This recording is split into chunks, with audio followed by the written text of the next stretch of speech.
En een goedemorgen, avond, nacht. Het is nacht. Het is al 9:30 geweest. En we gaan weer eens wat leuks doen. Want een momentje, ik moet even wat pakken. Melvin is langs geweest. Met dat vertalletje die wel eens reageert. Melvin dacht van kom. Maak was leuk alcohol. We gaan allemaal alcohol meenemen van Marco. Ik zeg, nou, is goedkoop dronken worden. Maar neem niet zomaar wat mee. Hij neemt hier Westmalle mee. Dubbel, 7% alcohol in. Kastelbier 2, donker. En daar staat ook nog eens verborgen erop eigenlijk, maar er zat ook heel veel alcohol in. Dat staat er weer eens niet op, hè? 11%. 7 plus 11. 18% dus. En om het dan maar eens af te maken, ook nog maar even een atlas. En zit tada 12% alcohol in. Dus 18, 20, 30% alcohol. Nou, dat moet toch even een feest worden. Gelijk maar even wat bami met pindasaus erbij. Toch maar iets in mijn maag te hebben.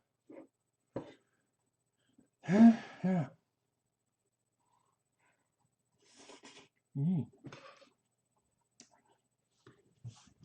Dan kunnen we gelijk maar eens een keer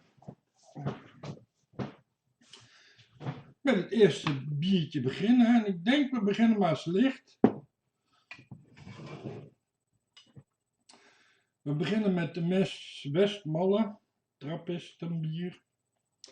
Oh, kijk eens, daar zit een vrij metselaarslogo op. Helemaal cool, joh. Eigenlijk nooit opgevallen. Er zijn er wel meer dingen die niet opvallen, hè. Dat is ook de reden waarom ik die reviews doe van die hele normale dingen op mijn andere kanaal. Om mensen maar eens die dingen te laten zien waar ze elke dag naar kijken. Zonder verder bij na te denken dat er een heel verhaal achter kan zitten. Hè? Ik vertelde dat dan Melvin nog van dit ding. Die zoetjes, daar zit zo'n mechanisme in waardoor het pilletje naar buiten kan. Dat heeft iemand ontworpen. Die is er misschien wel zijn levenswerk geweest. En wij nemen het for granted. Nou, gewoon de plastic beker, denk ik maar. Wow. Doe het meteen gelijk fout. Eigenlijk gewoon. Oh jee, oh jee, oh jee. Oh, daar ging er eens mallen. Ja, de bedoeling is dat je hem op zijn kop erin zet.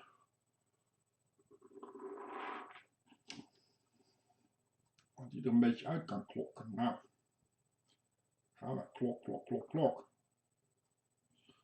Dat het gist niet meekomt.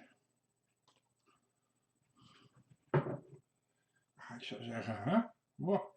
Moet je kijken wat donker. Bijna cola. Gebrouwen door trappisten. Zou dat in ijskoud water gaan? Of hebben die ook gewoon een fabriek? Oh ja, dat heb ik ook gedaan. Chorizo uit de magnetron.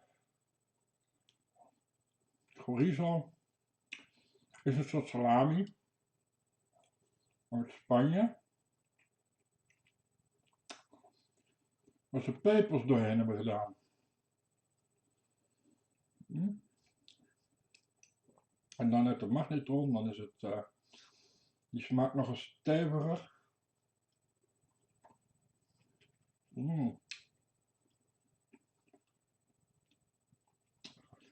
Dat zijn smaaksensaties hoor.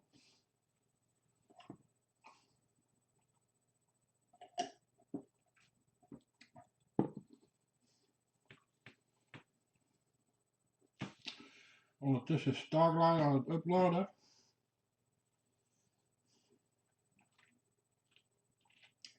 Dat is de film die je hiervoor ziet.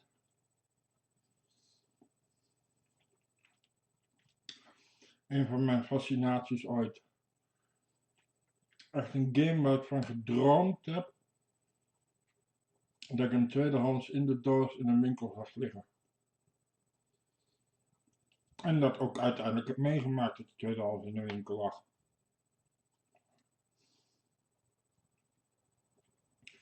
Nu heb ik al een tijd gekoest.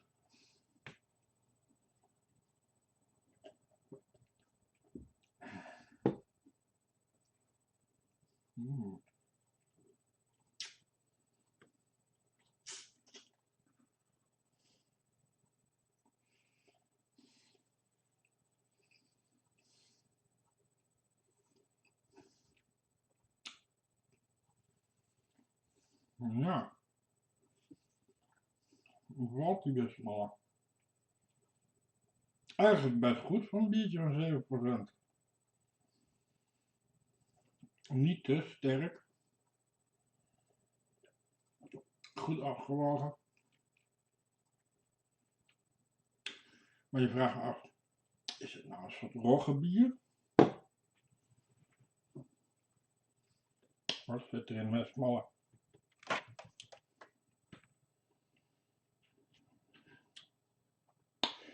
Deze donkere roodbruine dubbel wordt zonder toezicht, of onder toezicht, van de monniken op beperkte schaal gebrouwen en bevat uitsluitend natuurlijke ingrediënten. Dan heb ik zoiets beperkte schaal. Je kan het toch in elke winkel krijgen hoor.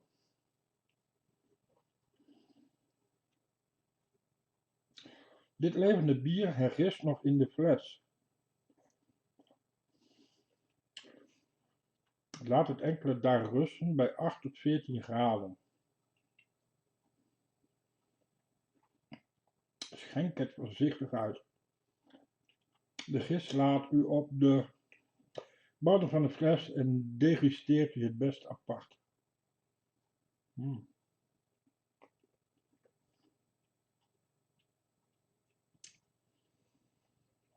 Gebrouwen binnen de muren van de Trappistenabdij. Ja.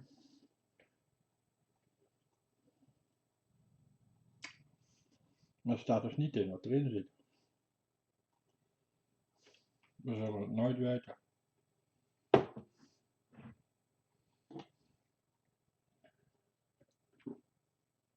Maar ja, hij is een beetje muffig. Ja.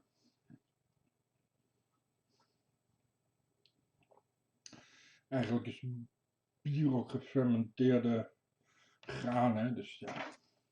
Eigenlijk is dit dus gewoon rot water met gerst. En daarom ziet het er zo bruin uit. Dat was de best malle. Zullen we gelijk door? Huh? We gaan naar het kasteelbier. Kasteelbier hebben we al een keer gehad. 11%, ook donker. En als ik me goed herinner was hij heel erg zoet. Van 7% naar 11%. Boe. Boe. Ook bruin. Deze kan je wel wat beter schenken.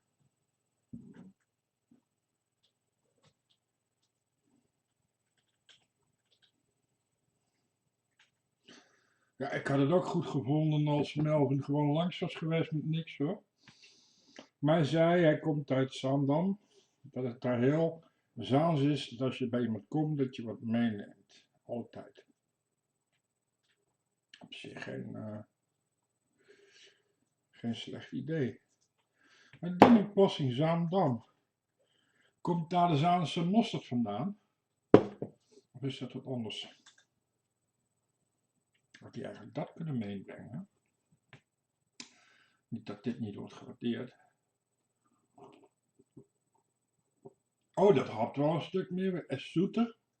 Dat ook. Maar de Wismalla die was nog echt vloeibaar. Dit is vloeibaar, maar als je het in je mond krijgt, heb je meteen toch zo'n, alsof je Brinta naar binnen had. Ja.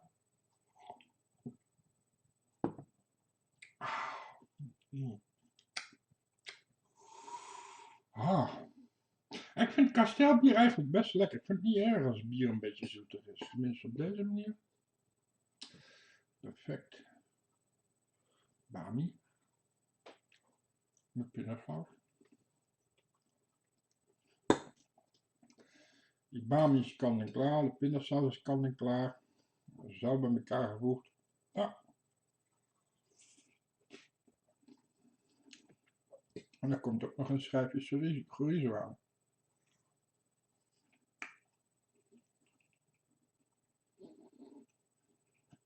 Chorizo met pindasaus. Dat is een dubbelop. Dat is eigenlijk zonde. Maar goed, ik had niks anders.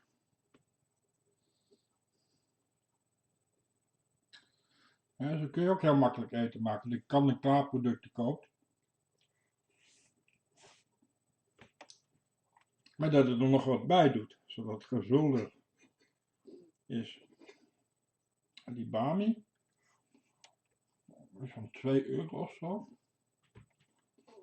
Voor 800 gram. Vult wel een stuk minder.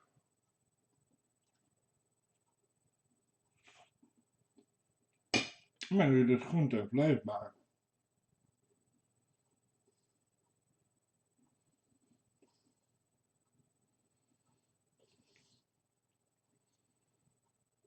En je bent toch goedkoop uit.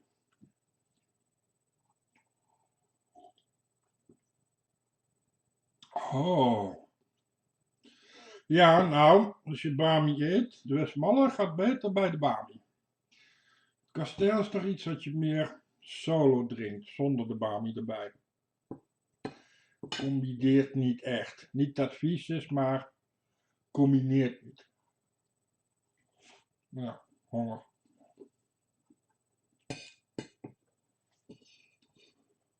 Oeh.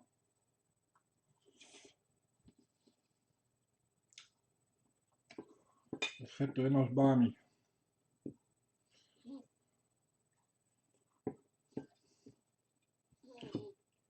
Nou. Gisteren heel genoeg gehad. Eergisteren. De buurman was zijn hond kwijt.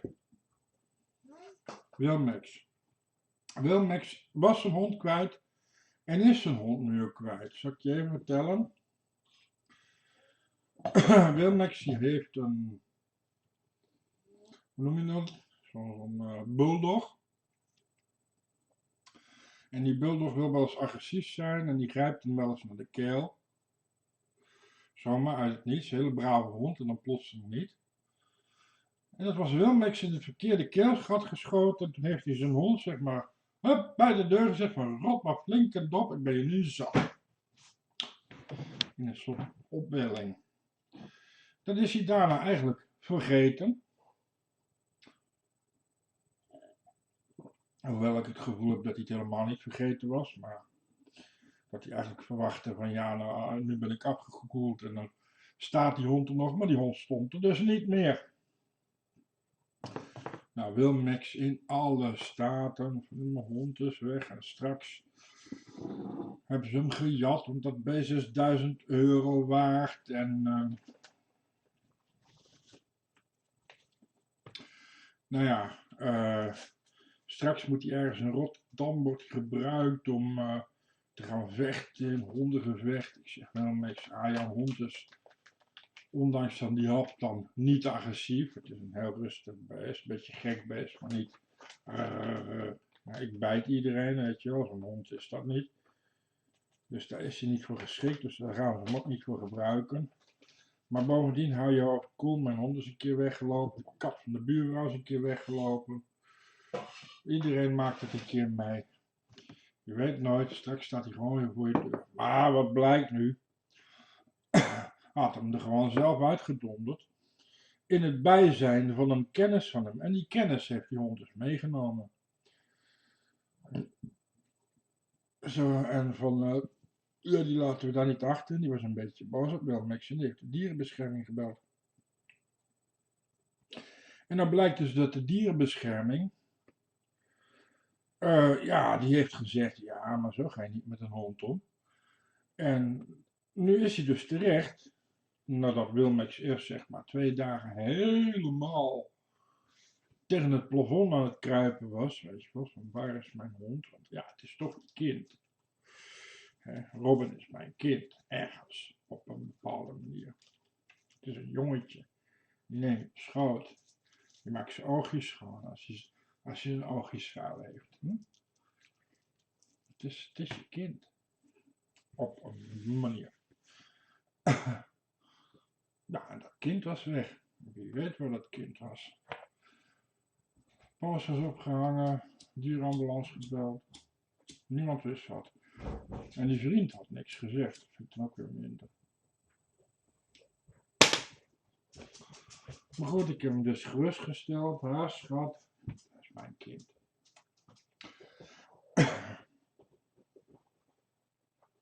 Ja. Maar dus nu na 3 dagen. En Romulus, die had het al gezien. Die had gezien dat Wilmix hem eruit had gedonderd, die hond.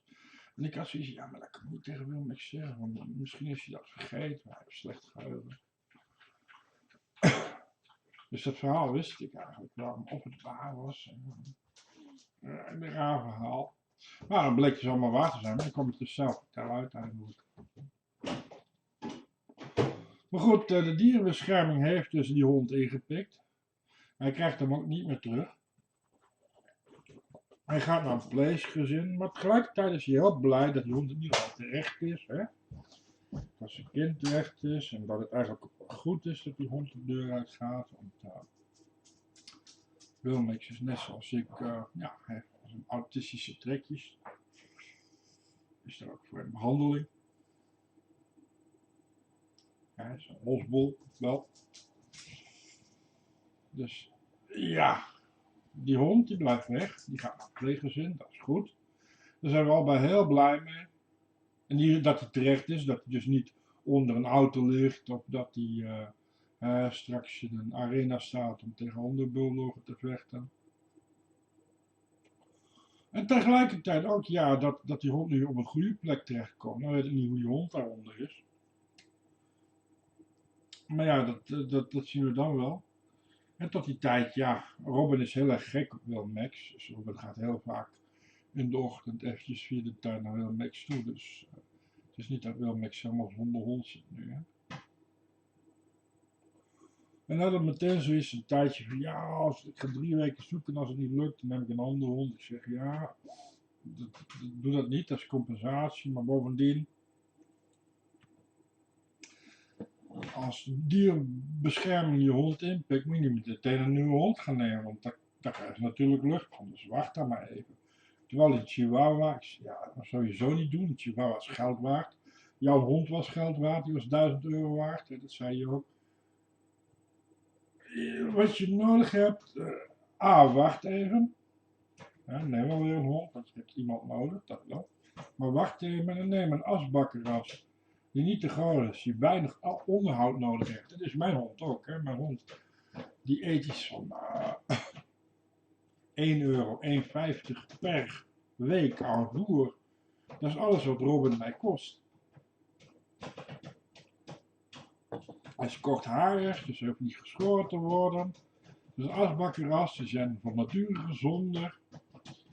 Een hele veilige hond om te hebben. Je kan door het kattenluik als ik geen zin heb om uit te gaan. Nou, neem zo'n hond als Robin. Ja, maar dan net zoiets, maar dan op van die kortere pootjes. Dat gekraak hier op de achtergrond horen. Romulus heeft de magnetronpopcorn ontdekt. Dus dat zal wel magnetronpopcorn zijn, dadelijk wat eruit komt.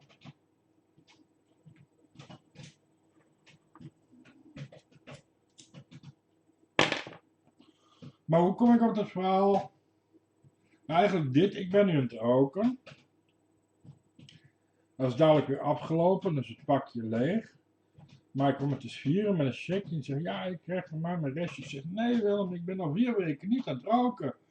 Omdat ik bij mijn moeder niet mocht roken met nicotinekauwgom. Ben ik dat heel echt 4, 5 sigaretten gerookt in Limburg in 3 weken tijd. En nu ben ik 1,5 week weer hier. Nee, ik ben een week hier. En dan heb ik ook nog maar 1 of 2 sigaretten gerookt. Het gaat eigenlijk goed met die nicotinekauwgom. Ik moet niet in de verleiding komen. En dan legt hij die sigaretten neer. En het is nog steeds zo. Het ligt er. En ik pak het. Dom, dom, dom, dom. Dus ik rook het nu op, zodat het dadelijk weer op is. En dan gaan we weer blij met de nicotinekauwgom door. En ik hoop dat ik niet te veel sigaretten onder mijn neus krijg. Want dat is bij mij echt gewoon, als het er ligt, pak ik het. Altijd. Omdat ik ze al 4 weken niet rook. Ja, dat niet roken, die nicotinekauwgom, dat is gewoon nicotine wat er in die kauwgom zit. En dat, als je daar maar genoeg van binnen krijgt, dan is er eigenlijk geen behoefte aan roken. Pas als die kauwgom uitgewerkt raakt, krijg je die behoefte. Maar ook als je een langer aantal dagen achter elkaar geen sigaretten binnenkrijgt, dan zelfs als de nicotinekauwgom is uitgewerkt, en je gewoon op kauwgom zit te kauwen aan de tijd. Kijk eens. Oeh. Op het korn. Dan gaat dat prima.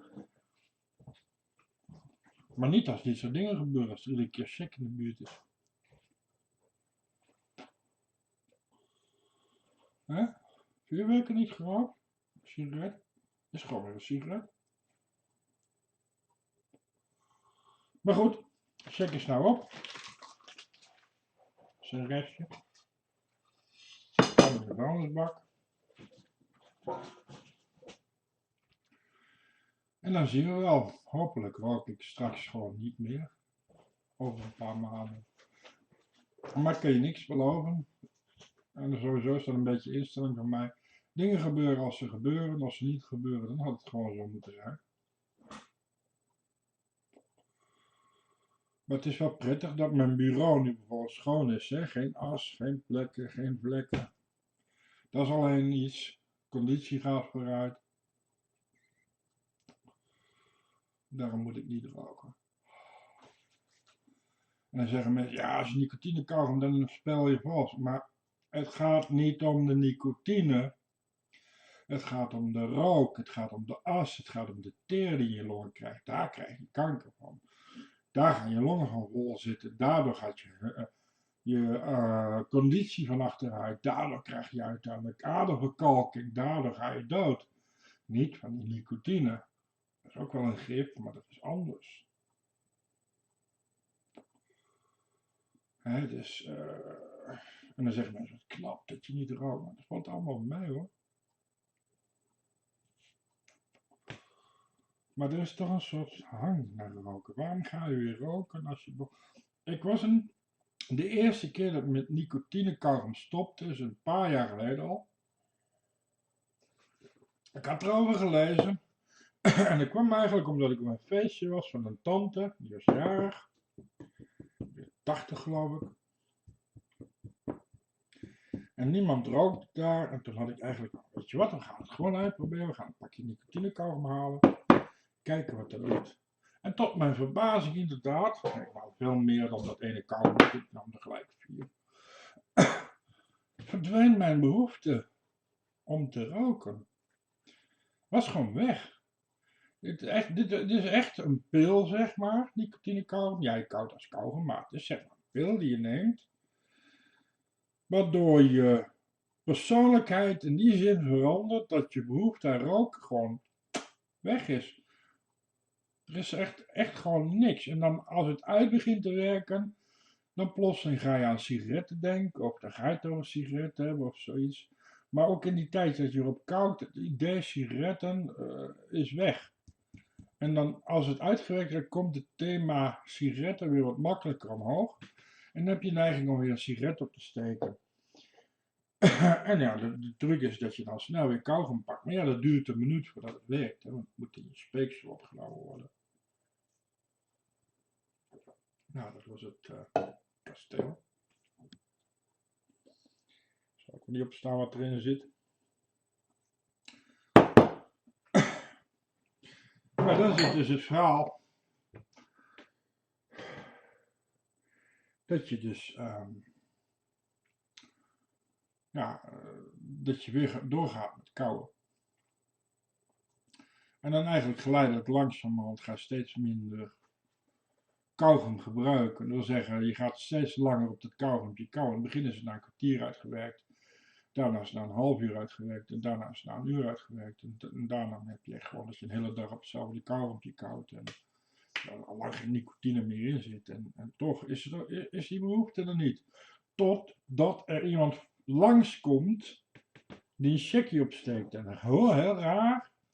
Dan denk je, en nu wil ik ook een checkie. En dan weet je dat je dat niet moet doen. Je doet het toch. Wat gebeurt er vandaag? En in plaats van dat die oen maar één checkie geeft, geeft hij om te vieren. Nee joh, je hebt me zoveel geholpen met die hond. Hier heb je genoeg voor 5 checkies. En voilà. Maak er 5 checkies om. Ja, niet goed.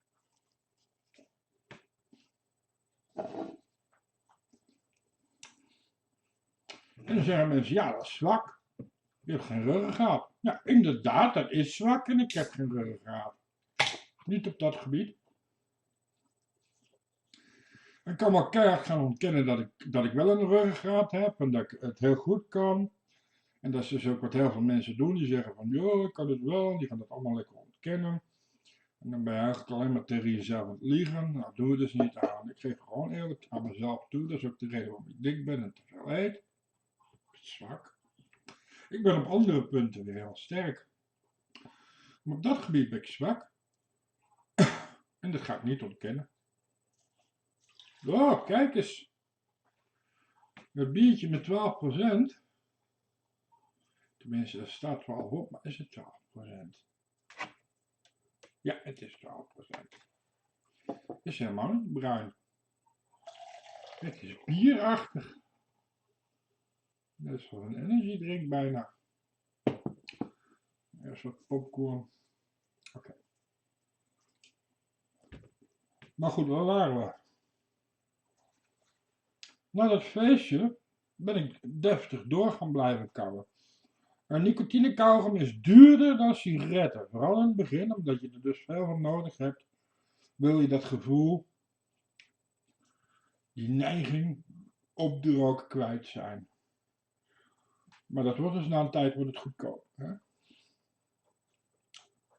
Als je nu mijn derde pak van 27 euro. De eerste 2 van 27 euro heb ik in een week opgerookt. Dus in 2 weken tijd heb ik voor meer dan 50 euro een kauwgom weggekauwd. Terwijl ik 30 euro een cheque kwijt zou zijn geweest. 50 euro een kauwgom. Maar nu, derde pak. Ik heb de helft nog over. Ik ga nu 2 weken doen met 27 euro, hoop ik. En dan na een maand of 3, 4. Dan zit je, als het allemaal goed gaat. Dan ben je er eigenlijk vanaf. En dan kan je eigenlijk alleen nog maar normale kauwgom, geen nicotine kauwgom meer, want je moet iets in je mond hebben, je hebt een soort vervanging nodig. Maar dan rook je niet meer, helemaal niet meer. En zo heb ik dus zeg maar, ja die is ook zoetig, sterk. Maar niet zo erg als het kanon, die is te sterk. Gewoon bier. Ja. 4 maanden lang niet gerookt. Maar, moet ik bij zeggen, toen ik dat deed, was ik één gestopt met koffie. En gestopt met uitgaan. Word ik niet geconfronteerd zou worden met mensen die roken. En dat ik door de koffie word je onrustig van. En dan heb je de neiging om te gaan roken door de koffie. Koffie en sigaretten, ochtendroutine. En daardoor kon ik beter stoppen met roken. 4 maanden nog daarna niet meer gerookt, helemaal niks. Wat een heel raar gevoel soms, want je realiseert dat je niet rookt en je vraagt je af waarom je vroeger wel moest roken, terwijl je er nou helemaal geen behoefte aan hebt. Dus er valt een soort raar gat. Je voelt je oké, alles is goed. Je rookt niet, maar je hebt het gevoel dat er iets niet is. Het is net zoiets als dat je bijvoorbeeld, ja, als iemand uit je familie is overleden, die je wel af en toe gesproken hebt en die er nu niet meer is, en dat je denkt van, hé, mijn broer bijvoorbeeld is dood. Maar die had ik al 10 jaar niet gezien en nu is hij alweer 6, 7 jaar dood. En ik heb mijn broer dus al 16 jaar niet gesproken. En ondanks dat ik hem niet mis, ik had hem toch al heel lang niet meer gezien, komt er af en toe dat gevoel op van, want ik ben er wel eerst 30 jaar mee omgegaan. En dan rook je eigenlijk net zoiets. Je denkt van, hé, er is iets niet. Ja. Op een bepaald moment denk je, nou is veilig, nu kan ik wel uit. En dan ga je uit en dan ben je ook trots dat je in de kroeg bent geweest en niet gerookt hebt. Ik ben ook een paar keer eerder uit geweest. En dan kauw je weer helemaal suf, dan kauw je weer heel veel kauwgom op dat feestje. En dat werkt dan ook wel. Maar na een tijd ga je naar zo'n feestje, dan kauw je ook niet, dan rook je ook niet. Maar dan komt er vanzelf een keer dat je denkt van, dat iemand je een sigaret aanbiedt, dat je denkt van, nou, eens proberen. Ik ben er nou toch vanaf. Ik heb zo'n kennis die dat dus nu ook doet, die is weer aan het proberen. En ik heb hem gewaarschuwd, laat dat proberen. Want nee, je vindt het niet lekker. En ja, je denkt dat je het onder controle hebt. Maar het is nu 1 en over 2 weken neem je er nog 1. En over 3 weken neem je er 2. En over 5 weken neem je er 3. En over 6 weken neem je er 10.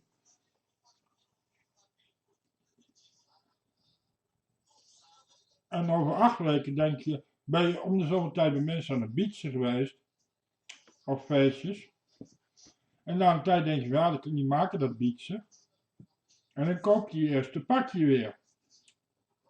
En met dat eerste pakje doe je een week.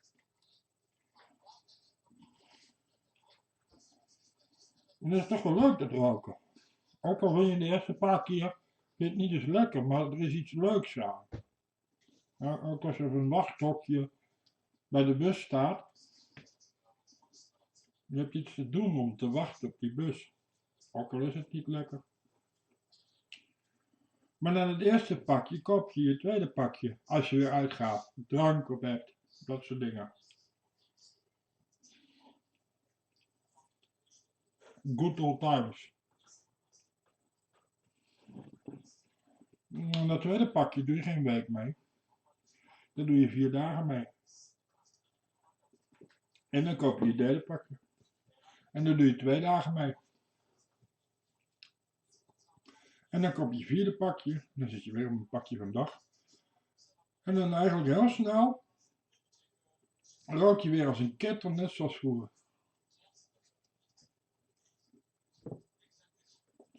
Dat is ook wel weer aan het roken.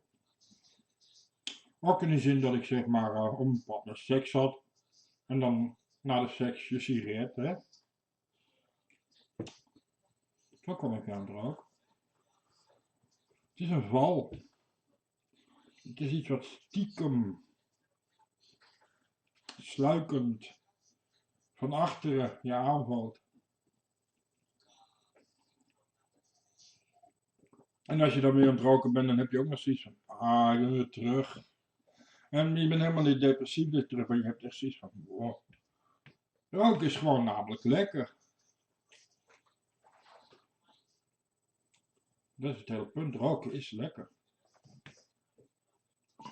Net zoiets als een massage. Gemasseerd worden is ook lekker. Op een terrasje zitten in de zomer met een koud biertje. Is lekker. Dat is roken. En op zich is er ook niks mis mee. Waren niet dat het heel erg ongezond is. En dat het je 20 euro per week kost. Als je het doet zoals ik. Als je Marlboro rookt, ja, dan kost het je wel 50 euro per week. En voor iemand als ik die van 50, 60 euro per week leeft, is 15 euro veel. Als je plotseling die 15 euro extra hebt, is dat best veel. Iemand zoals ik kan met 15 euro heel veel meer doen dan iemand die een inkomen heeft van 2000 euro. Maar dat zit erin. Dat je altijd van nature goedkope producten koopt. Die wel van goede kwaliteit zijn. En geen onzin doet. En dan kan je met 15 euro, die 15 euro extra, kan je plotseling heel veel doen. Ik leef van 800 euro per maand. Daar spaar ik van. Daarom kan ik mijn iPads kopen. Daar rijd ik van, daar rook ik van.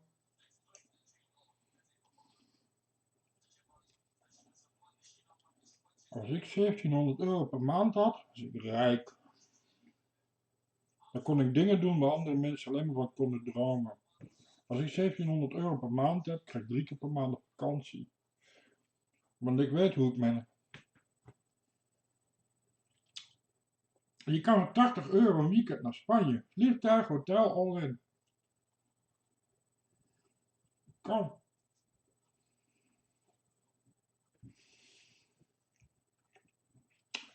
En ik ben dat gewend. Ja, dat wil zeggen, dat ben ik niet eens gewend, want dat doe ik nauwelijks. Maar dat zou ik dan doen. Dan zou ik zeggen van, wat ga ik dit weekend eens doen? Zal ik thuis blijven? Stad in gaan? Naar Spanje gaan? Ah, Spanje is wel leuk, 80 euro. Zit in Spanje.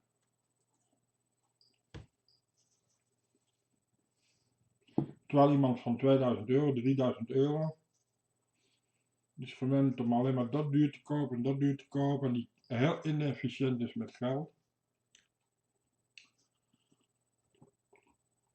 Ja.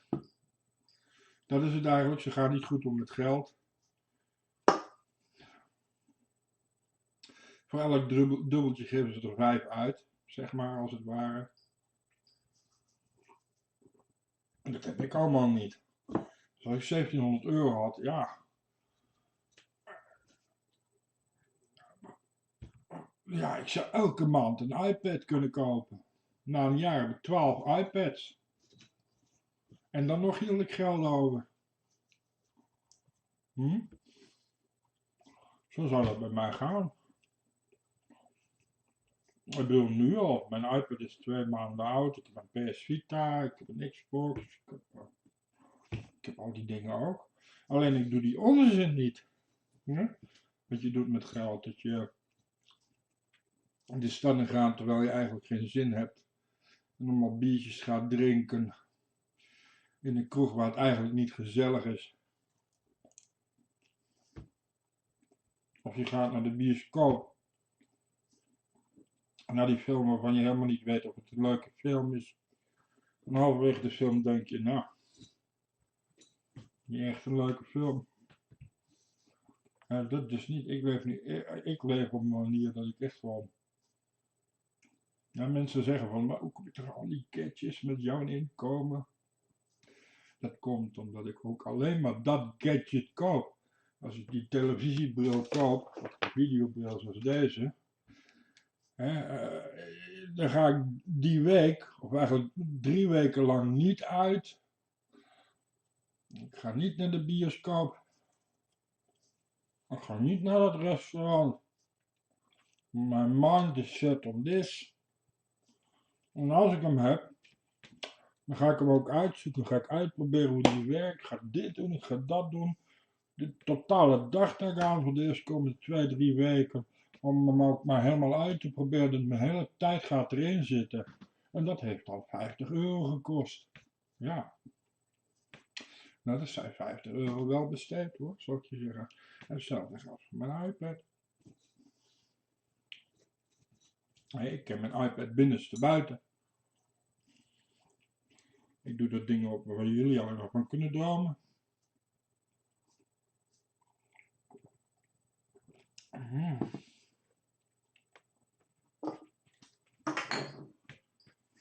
Dat. Zou de alcohol al ingeslagen zijn? Ik denk het wel, hè?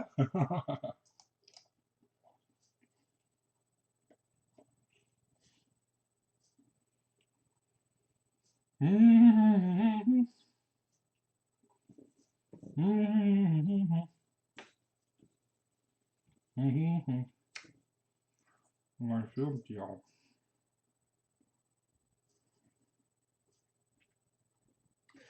...40 minuten.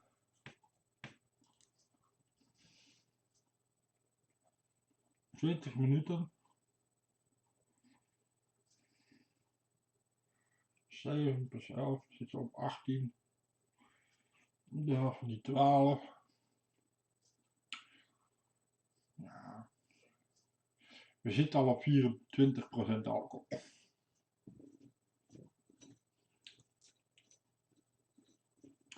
Nice, popcornrommels.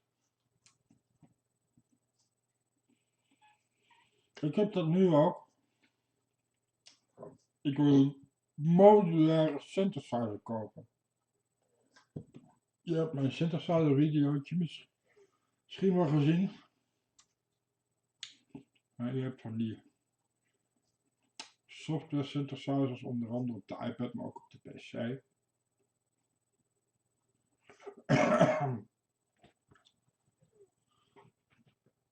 Dit ding hier.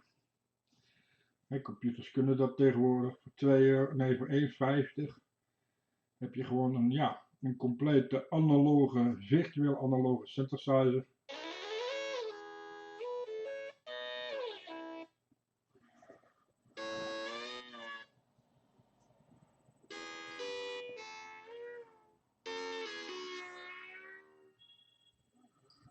En ja, die dingen heb je ook in hardware. En dan zijn ze ineens heel duur. Dan zijn ze duurder dan de iPad en de synthesizer software samen. Je hebt nu de Apturia Mini Brut, die komt binnenkort uit.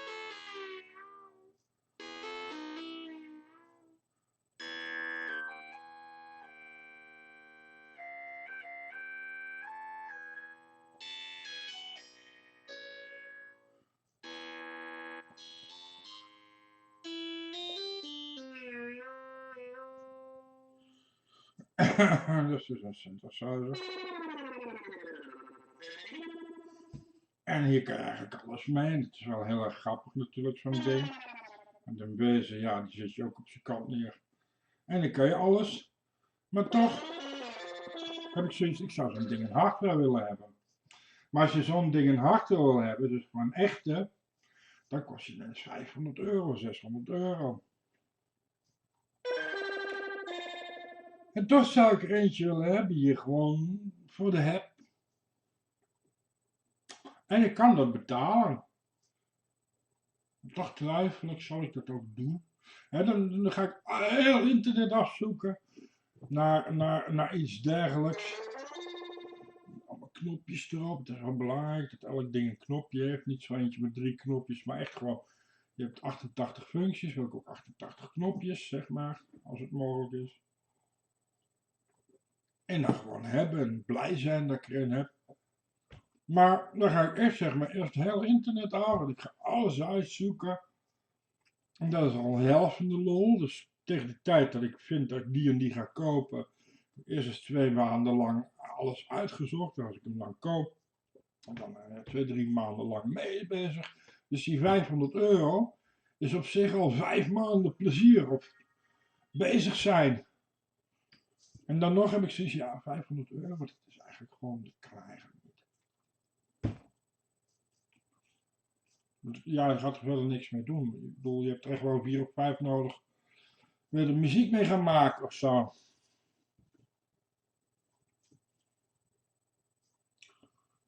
Dus of ik er uiteindelijk eentje koop, of dat ik dat geld toch afspaar, dat weet ik niet. Maar nu ik dronken ben, denk ik van nee, we gaan er een kopen. We gaan er een kopen, we gaan hem reviewen, we gaan hem hebben. En de mini Roken.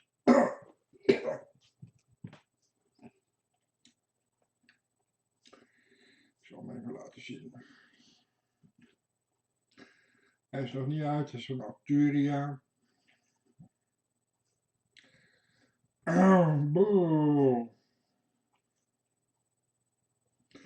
Hij is van Arturia en dat is eigenlijk een software synthesizer maken. Die ook de module hebben.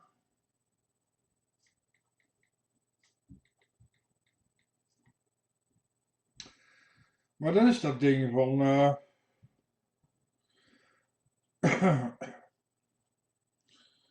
waar je al die elektra's van hebt, hè?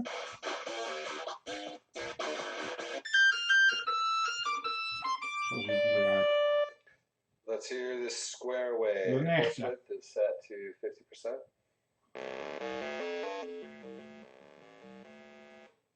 Up one octave.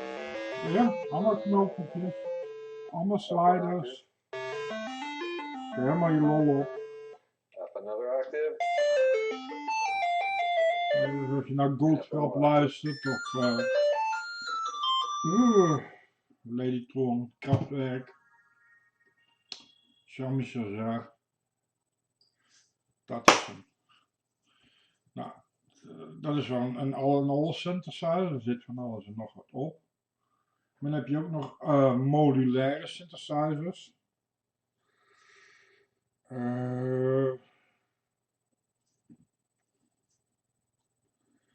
Broeder A100, even kijken. Nee, laat het anders even doen. Deadmau5. Die heeft er ook een natuurlijk.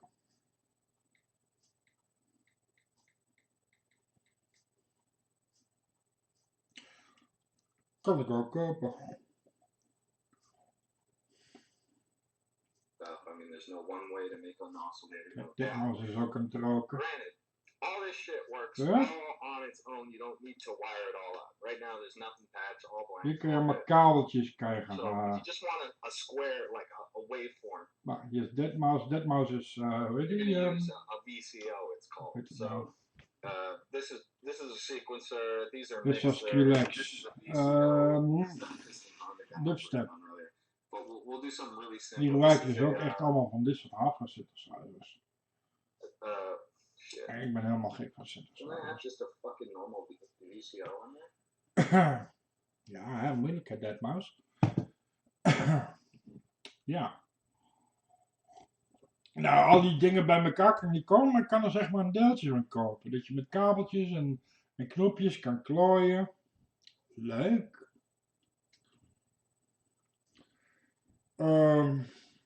Kapzak.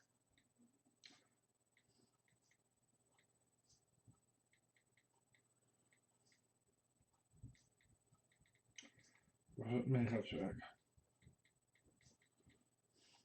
Ja, wel. Deze woord zou ik kunnen kopen. Dit is een twijfelen.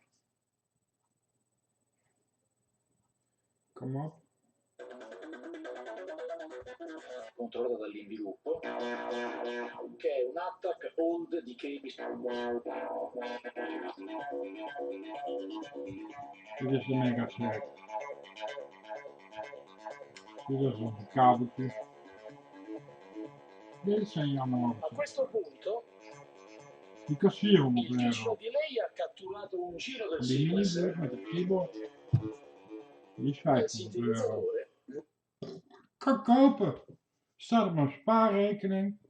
Ik zou er kleren van kunnen kopen. Wie zal het zeggen? Ik kan dat ook kopen. Het is een droom. Vroeger waren die dingen heel duur. Met duur bedoel ik 30, 40.000 euro. Maar ja, techniek staat niet stil. Ja. Kan het hebben. Maar als ik ermee bezig ben, ja. Dan ga ik niet uit. Ik koop geen kleren. Ik koop geen dvd's. Ik koop geen spelletjes. Helemaal vol erop in. Spacen. Oh, perfect. En dan zijn 500 euro. Ja, ik bedoel, iemand die 1700 euro heeft, hè. Als ik 1700 euro heb, en ik ben gewend sowieso van 800 euro te leven, kan ik gewoon elke maand zo'n ding kopen. Dan zou ik na een jaar een hele muur aan die dingen kunnen hebben. Even een muur laten zien.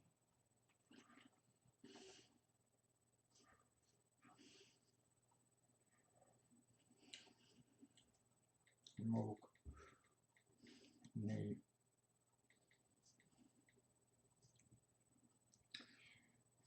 Ah ja, die kom ik zo vaak tegen. Kijk, dit is een echte. Die andere zijn ook echt, maar dit is een echte, omdat het echt is, de modular. Nou, dat is een muur, toch? Hier zijn alle klassieke synthesizer platen opgemaakt. Synthesizers, Vangelis. Maar ook de Beatles hadden er een.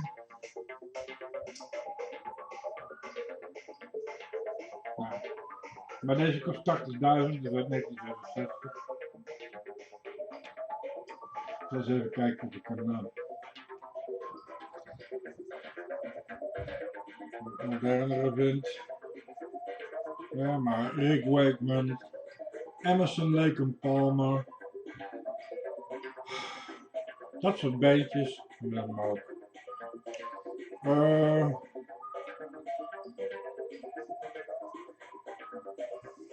Maar goed. Nee.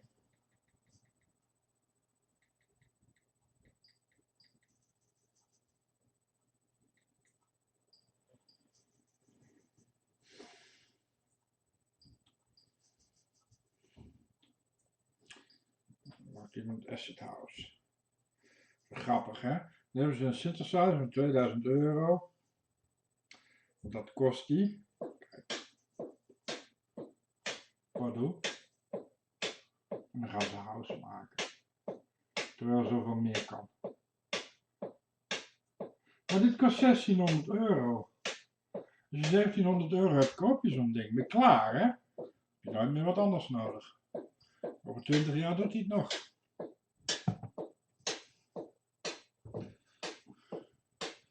Maar dat geld heb ik dus niet.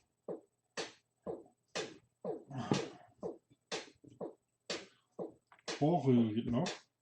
Die alcohol begint wel aan te slaan, hoor. Maar dat is sowieso, hè. Ik heb het nu eigenlijk over iets heel persoonlijks. Dit zijn die dingen waar Marco, waar de 12-jarige Marco, met groot ontzag naar opkeek, naar dat soort dingen.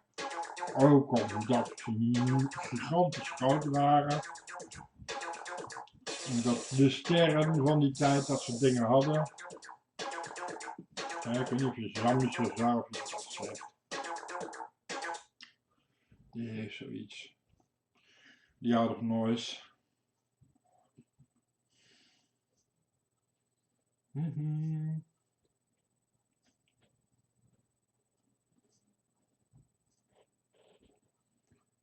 En er zijn heel veel ja, nerds die zo'n ding hebben, weet je wel. Heel veel Duitsers. Doepler is een Duits merk. Krapwerk heeft ook Doepler. Kijk, zo'n klein kastje.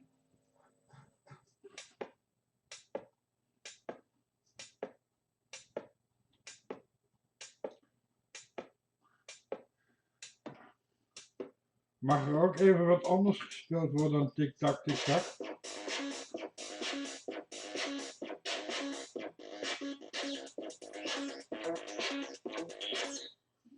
Hoorde je dat? Heb je 2000 euro aan apparatuur, ziet er heel imposant uit allemaal. En ze komen niet verder dan tjik boing, tjik boing, tjik boing. Een ander voorbeeld laten horen. Ken je vast wel, van Synthesizer Greatest. Tjere.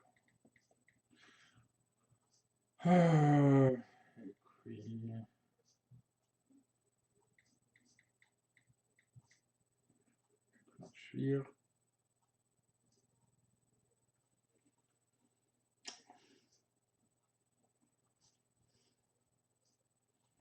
Nou, dit ken je.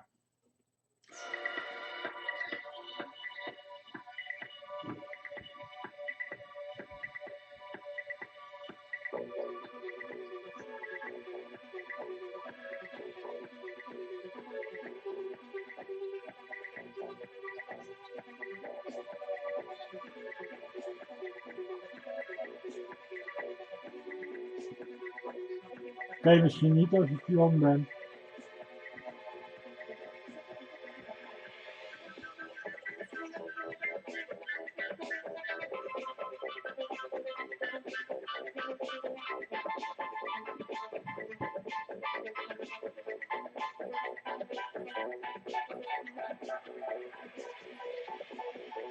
Kijk, daar staat hem ook.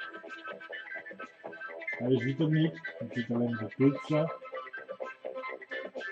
Normale mensen die dit jaar mogen, die zijn maar interessant aan, dat filmen we niet. Maar hier, ja, zie je die kabeltjes? Dan staat er wel degelijk. Dan heb je die knopjes.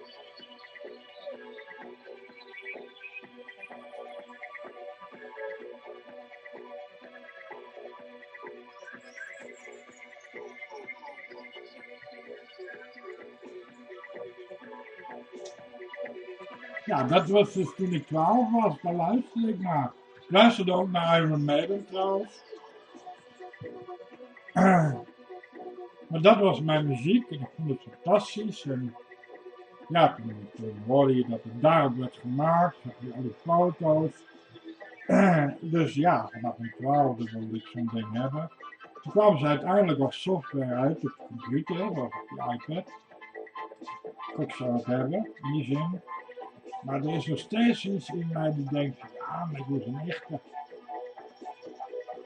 En ja, terwijl je op de computer met die softwareversies, ja, daar kun je, dat is eigenlijk een complete studie. Je hebt 10 van die dingen in je computer.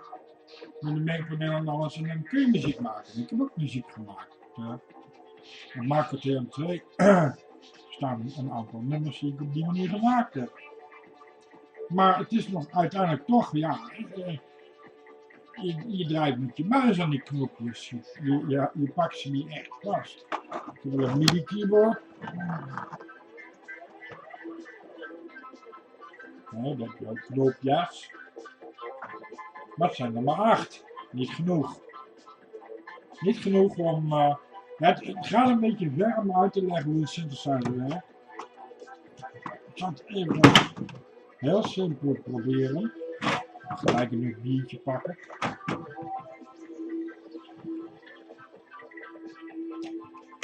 Maar je moet een synthesizer een beetje zien als een effectapparaat. Net zoals als je een gitaar hebt, dat je geluid in zo'n wah-wah pedaal kan stoppen. En als je op die knop drukt, dat dat ding wah-wah doet. Nou, zo zit er dus in, zo heb je zeg maar, als je 10 van die kastjes hebt, met wah-wah, die kun je aan elkaar koppelen. En wat je eigenlijk hebt, je hebt een bronsignaal, een oscillator, dat is gewoon een toon. Nee. En dat meh, dan kun je door een equalizer halen, een heel sterke equalizer. En dan kun je van meh, no maken. No. Ik kan het wel even op die iPad synthesizer laten horen. Mocht het je interesseren natuurlijk. Gaan we. He. Je hebt zeg maar een basissignaal. Dit is dus de synthesizer. Dit is eigenlijk hetzelfde als die modulaire synthesizer, maar daar zitten alle kabeltjes al klaar. Zodat alles aan elkaar gekoppeld is. Maar dan heb je dus niet de vrijheid om te bepalen wat gaat beïnvloeden. Maar we gaan even naar de basic.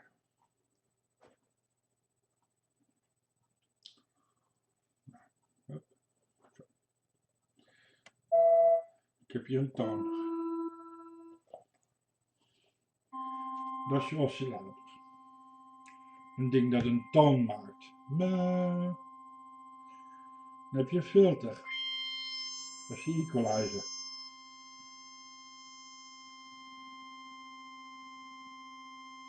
Als filter open staat, klinkt hij als zo.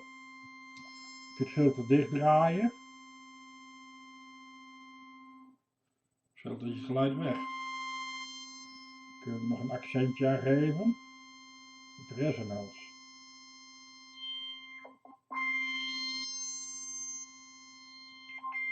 Dan heb je toonhoogtes.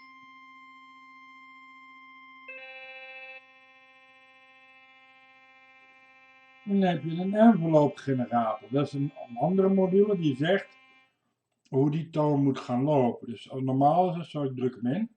Dan is hij aan en ik laat hem los, is hij uit. Maar ik kan bijvoorbeeld zeggen, net zoals een fluit, dat het geluid langzaam moet inkomen. Ik kan ook zeggen dat het geluid langzaam moet afsterven. En zo kun je zeg maar allemaal... Ik kan er bijvoorbeeld vibrato aan toevoegen. Pitch. Kijk, je ziet al, op een echte synthesizer kan ik gewoon draaien. Hier moet je aanwijzen. Hier weer een vibrato.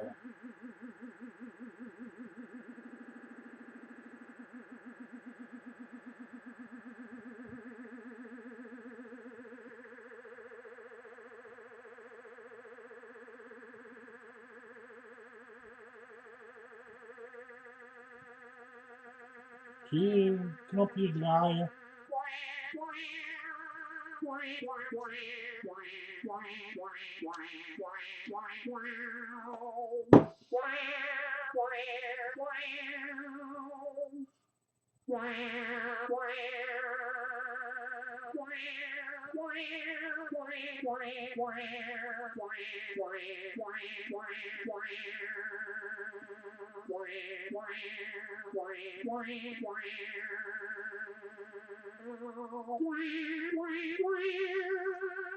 En dan kun je benden.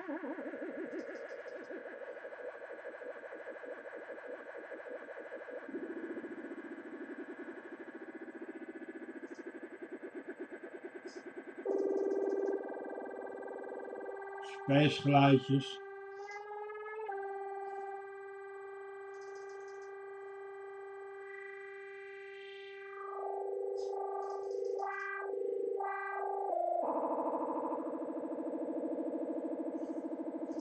Ja, het klinkt nu even heel dom en dul. Maar je kan met een synthesizer eigenlijk alle geluiden maken die je kan voorstellen. Als je maar weet hoe je wat moet gebruiken, welke knop je moet indrukken, welk geluidje. Maar het zijn alle moderne muziek tegenwoordig allemaal synthesizer. Maar goed. Je kan dus ook echt geluiden maken die nog nooit bestaan hebben, die nog nooit iemand gehoord heeft. En dan kom je op zoiets als zo terecht. Hè? Dus dat, Equinox.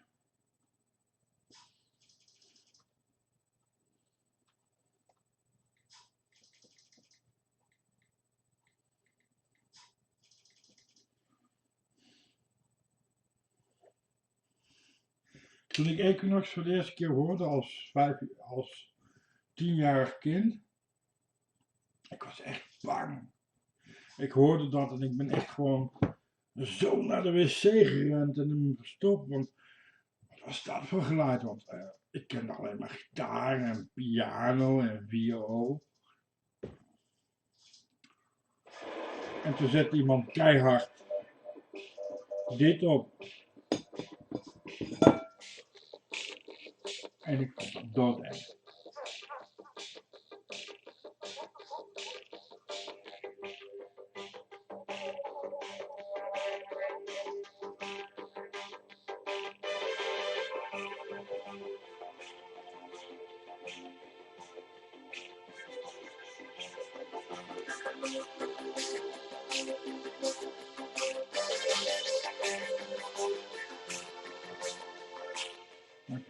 is, hè, dat ik mijn luidspreker doe.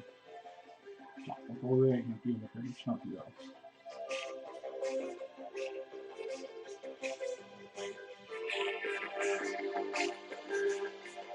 Dat is niet geluid.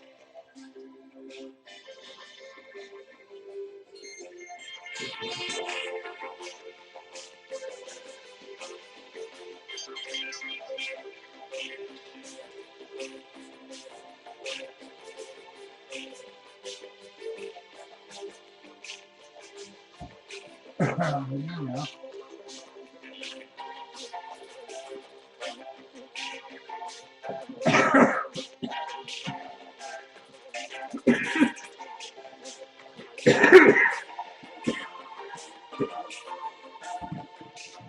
We gaan gewoon de 1,5 uur vol maken.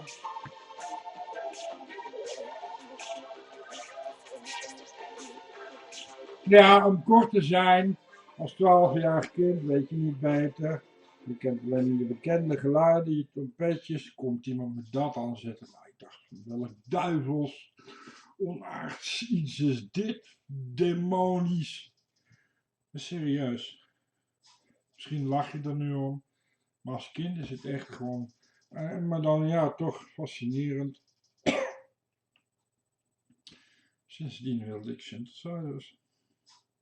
Ja, niet toen. Maar het heeft echt gewoon een jaar of 5 geduurd voordat ik er ook achter kwam. Waar dat meegemaakt werd. Zo'n andere klassiekere Spiral van Jealous.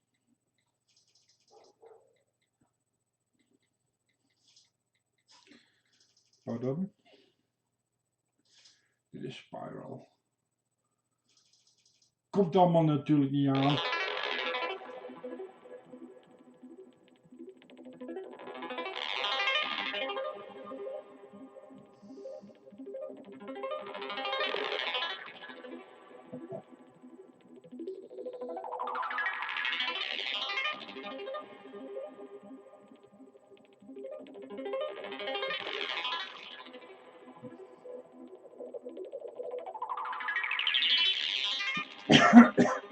Nou ja, je hoort het nou, een iPad speaker, dat klinkt sowieso kut. Zoek maar gewoon Spiral van Jealous op internet op en dan zet je versterkers goed hard en dan hoor je het wel. Nou, dat maakt wel indruk hoor, als kind hoor. Nou, dat zijn synthesizers. En dat de popmuziek die ook allemaal heeft gebruikt, ja, in een betere en mindere kwaliteit. Kraftwerk. Ik heb allemaal best Kraftwerk. Pardon. Kraftwerk. Wat zal je maar zijn?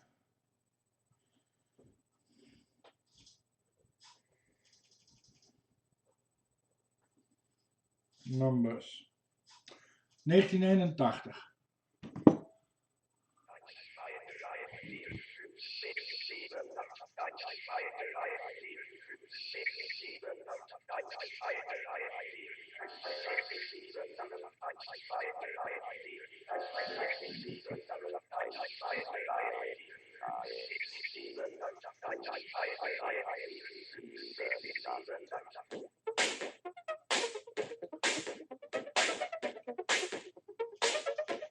De artiestendroom.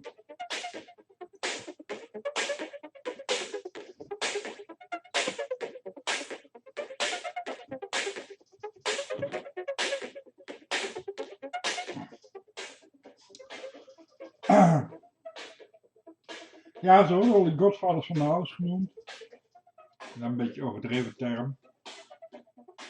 Maar dit is 1981 waar je naar luistert. Het is niet 1995. Oké. Er zijn mensen waarvan de ouders nog niet geboren werden. Nou, is dat misschien 1981?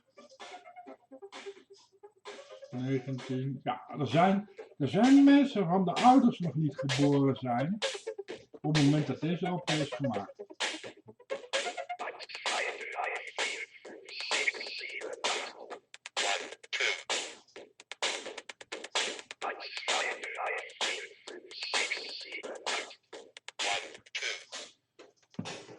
Nou, Dat zijn de synthesizers. De alcohol werkt, de synthesizer komt niet goed meer aan mijn strot. De high percentage bier zijn op. Even kijken op hoeveel tijd zitten we. We gaan naar 1,5 uur. Vind je dat goed? Film doet 1,5 uur. Dit gaat naar 1,5 uur. Be right back. Oh no. Dus. Wat dan?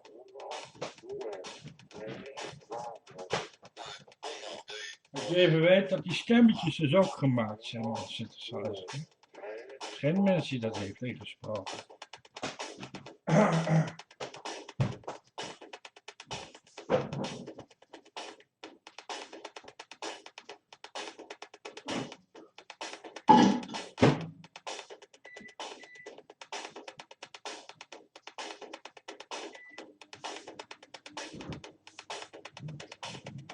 Dat gaan we nog eens testen dan.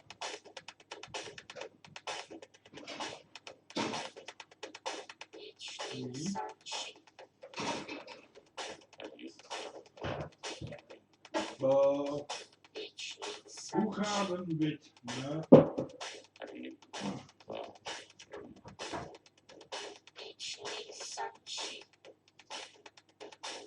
Oké.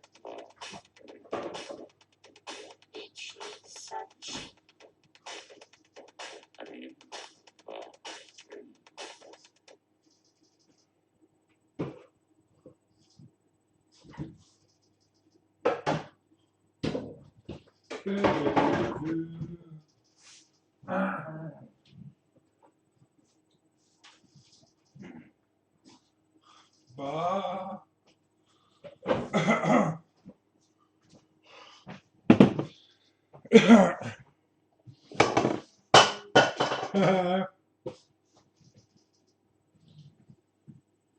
Oh. Poekie, waar is mijn glas? Poekie zit hier in de mond. Ik ben in een poep gaan zitten, die is ingekakt. Poekie heeft zoiets, ja, maar is nou mijn mond.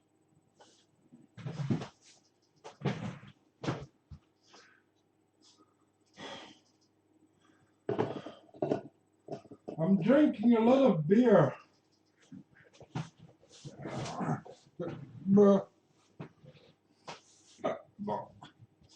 Sind wir denn?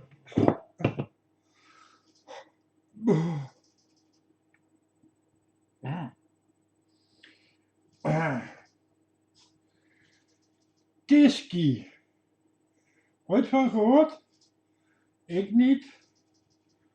5,6% alcohol. Cerveza, bier, piro, biera, beer, cerveza, bier. Tiski Brewery. KZZAD.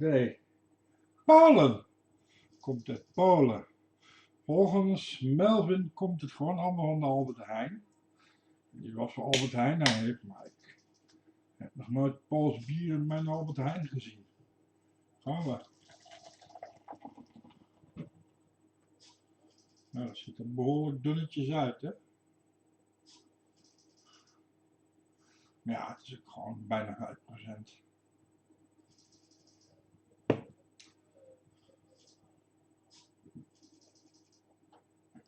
Zullen we doorgaan met de synthesizer klassiekers? Bekend nummer, synthesizer. Naar Kraftwerk.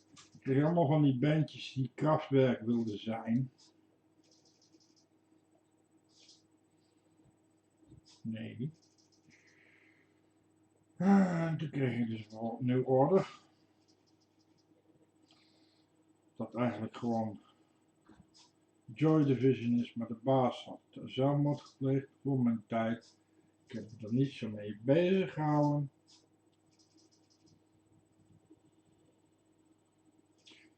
Dit is nu order live in de studio.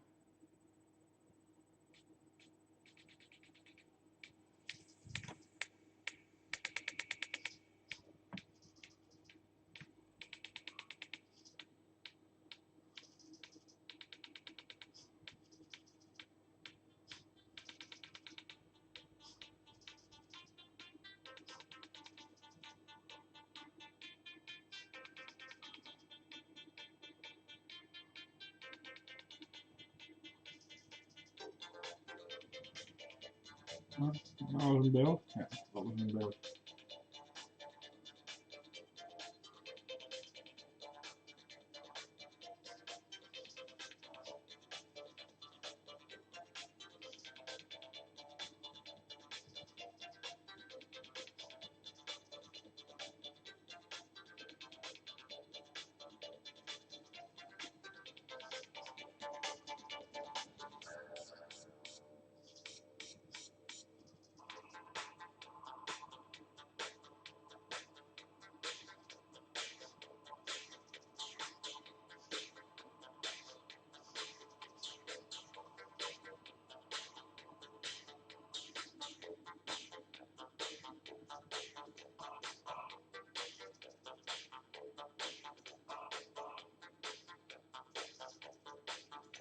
Ga ik ondertussen aan het bier.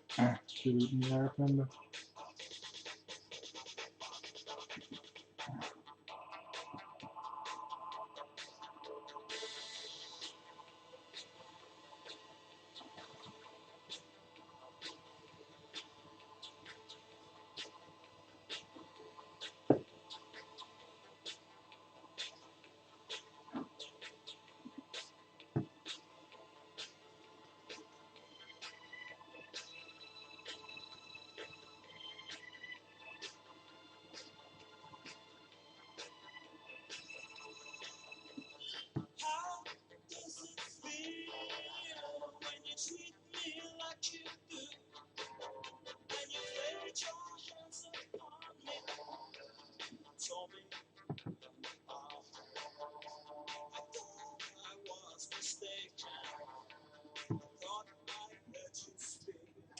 Nu worden ook wel erg leuk te vermelden.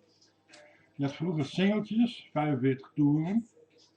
Je had 12 inches, ook 45 toeren, maar zo groot als een LP. Dit werd onverwacht een hit, hè? Nu Blue Monday. En New Order weigerde zijn 8 minuten durende versie korter te knippen, zodat hij op een singeltje uitkwam.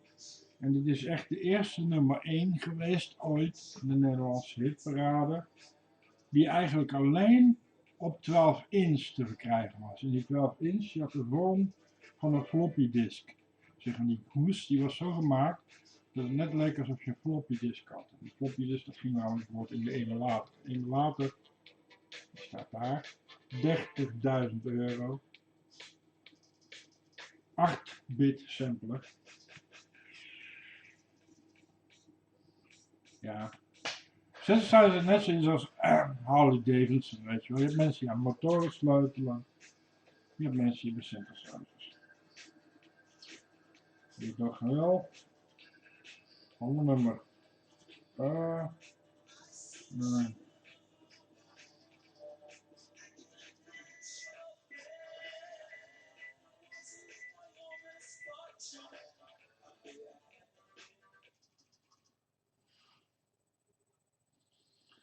Even kijken of de echte niet live.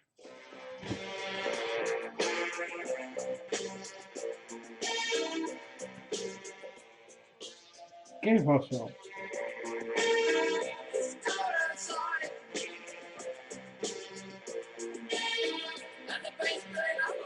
Jij noemen?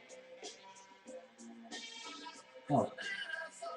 Laat Gary Newman iets zien. Ik zal Gary Newman even laten zien. Een mindere kwaliteitsversie. Maar Gary Newman, heel erg leuk. Oh, Gary Newman is een tijd geleden naar de dokter geweest. En Gary Newman is als Asperger gediagnosticeerd. Dus hier hebben we een Asperger. Hij is nu wat ouder.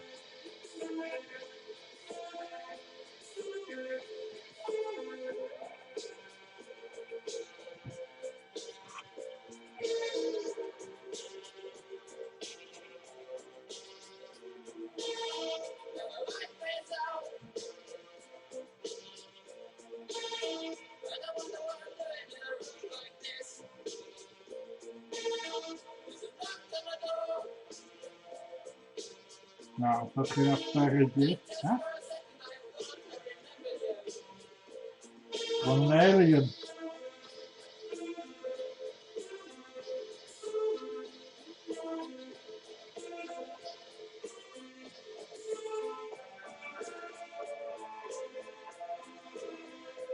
En misschien ken je het geluid als een sample uit Golfstad. Maar dit is 1978.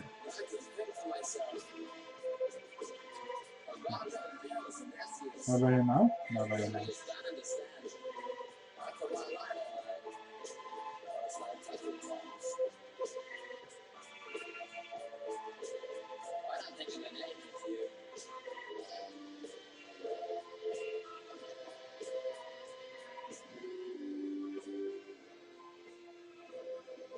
Dan wil ik trouwens even opslaan. Want...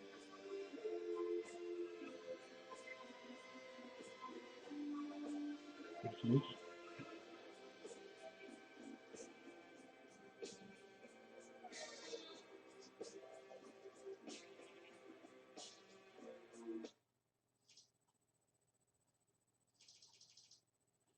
Oh, dat is een concert. Mag ik opslaan. Leuk aan YouTube, hè, dat je alles vindt tegenwoordig.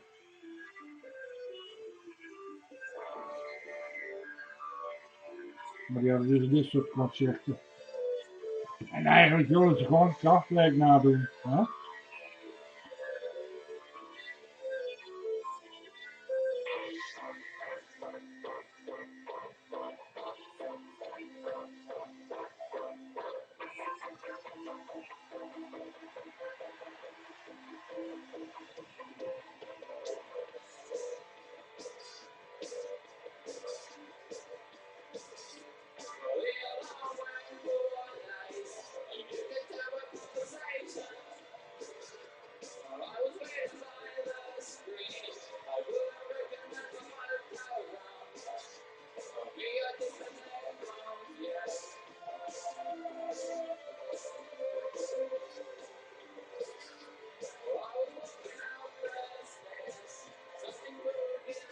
Wel even interessant voor mezelf om dit straks terug te kijken. Wat ik allemaal heb laten zien.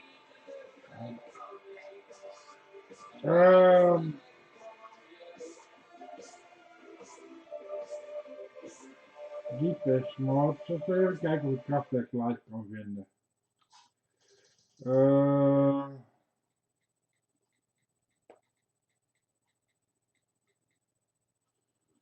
Nee.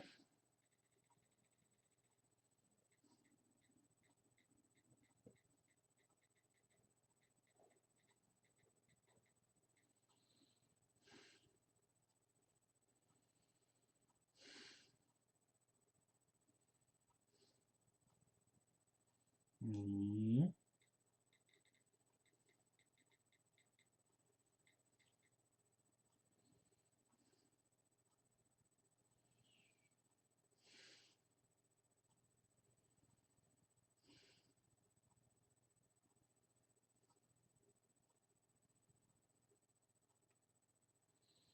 Kijk.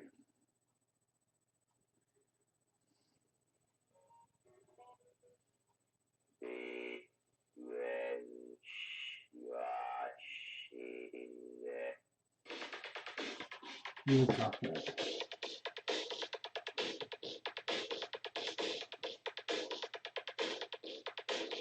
Ik moet toch even naar het begin toe. En het is kutkwaliteit, maar dat maakt niet uit. Hele grote studio, neem ze gewoon mee op tournee. Dus wat je daar aan de rand zit zijn allemaal synthesizers in het gezet hebt. Kraftwerk betekent een energiecentrale, dat is een beetje het idee. En gewoon die hele zooi met knoppen en kasten mee.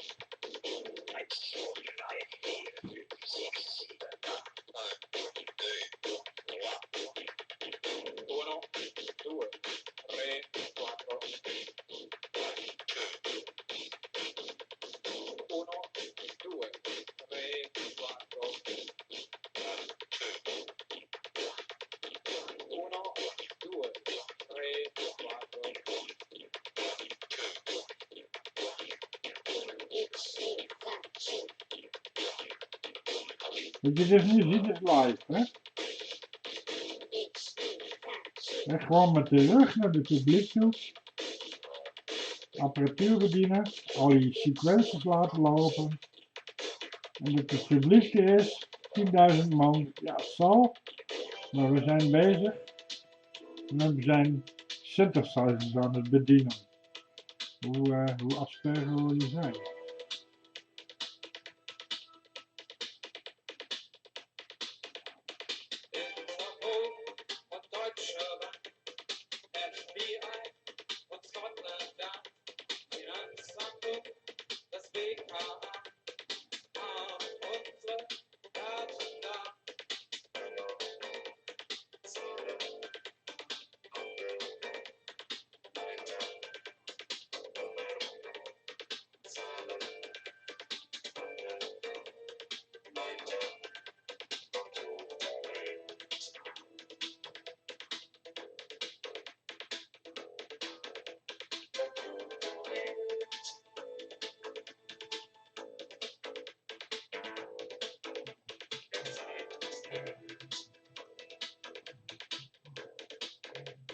Ja, wir spielen das gesamte Klingklang-Studio Jawohl. im Konzert. Nou, nog een nummer. The Human League.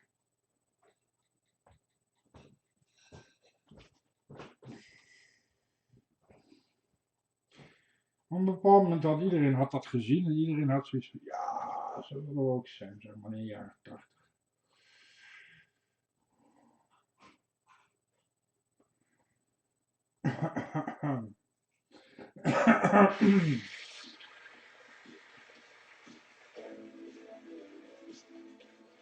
Ja.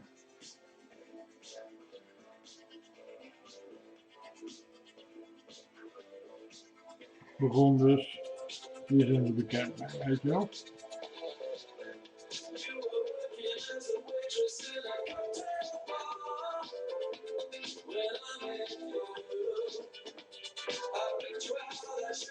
Allemaal rare gastjes, hè? Dat hoort er ook bij.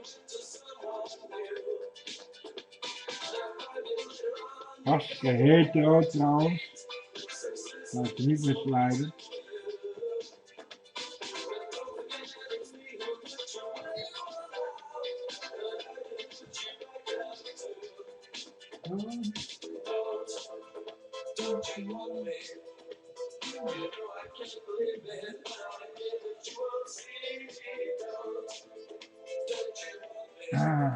Ja.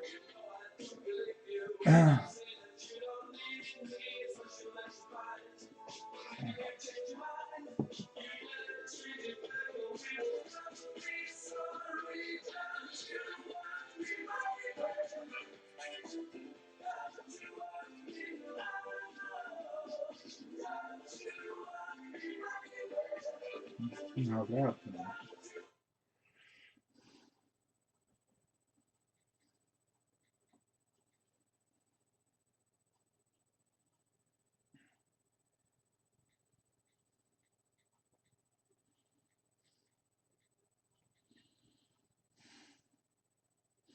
Maar goed, ze zijn dus begonnen met zo'n stoïcijns als dit.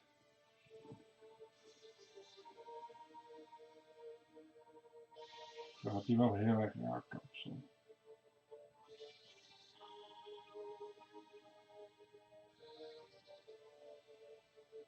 Er allemaal eens robotjes staan.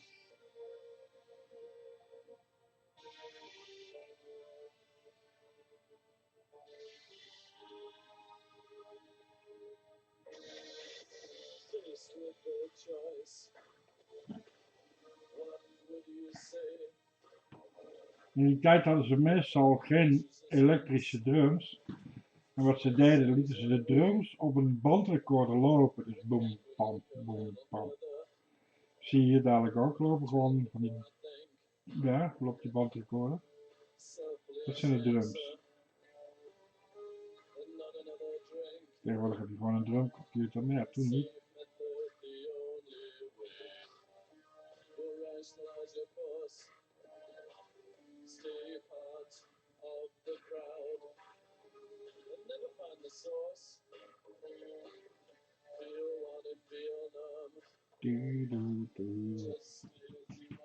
Ah, dat is nog iets wat ik wil laten zien. Maar het bier is nog niet op, hè?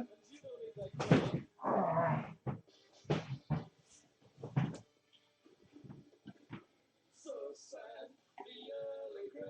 From 242. Nee.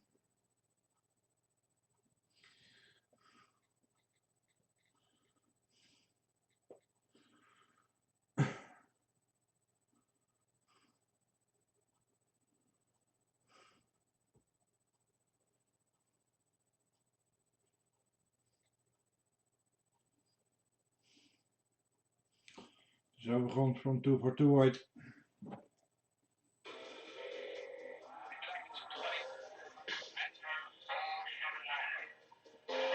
België.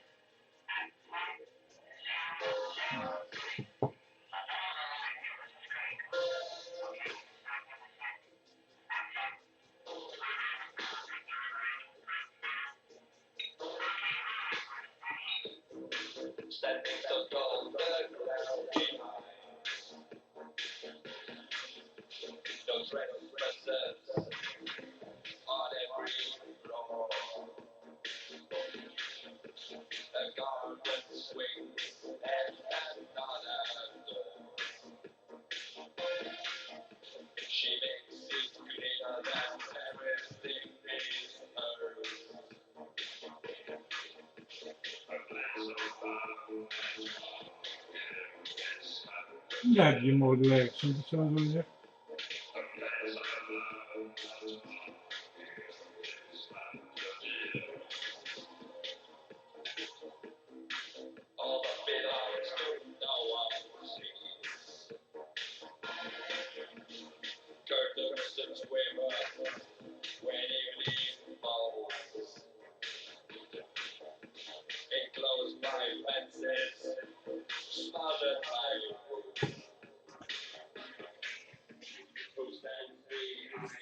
Ja.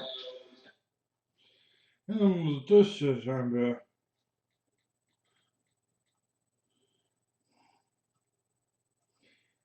Ja, die ga ik toch even laten draaien, horen voor relax.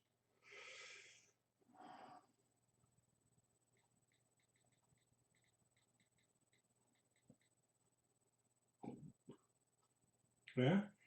In de jaren 80 plotseling speelde iedereen synthesizer.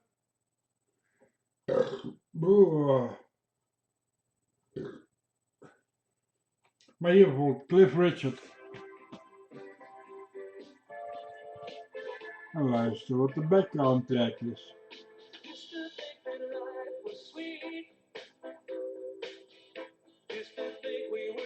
Het is allemaal synthesizer wat je hoort nu, hè?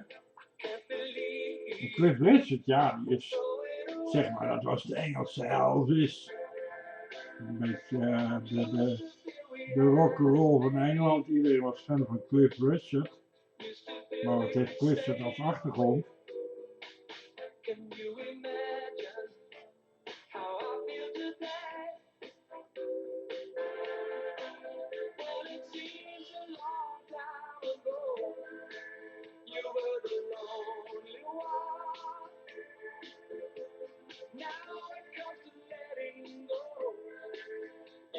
Oh, synthesizer.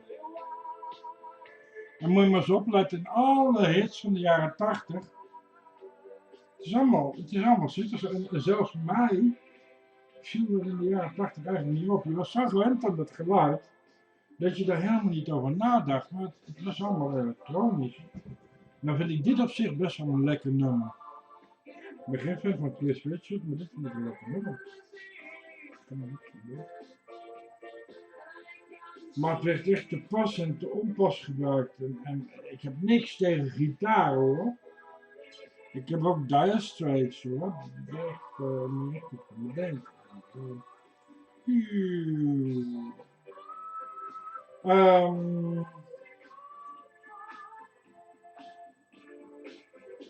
Black.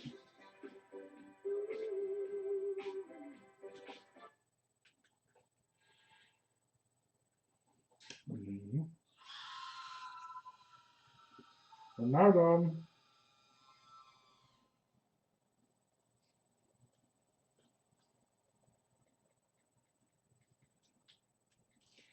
Ook zo'n nummer.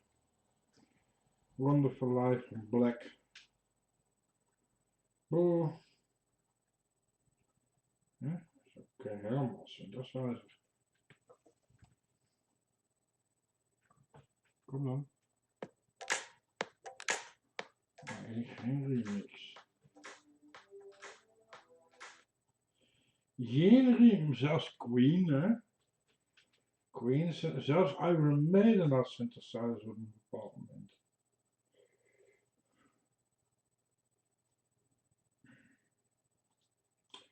Ja.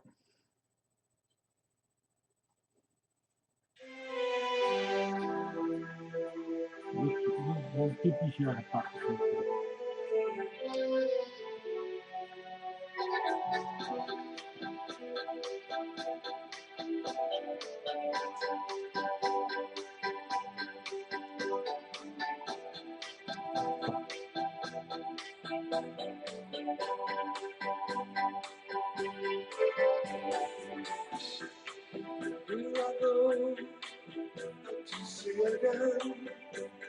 Sunshine fills my head,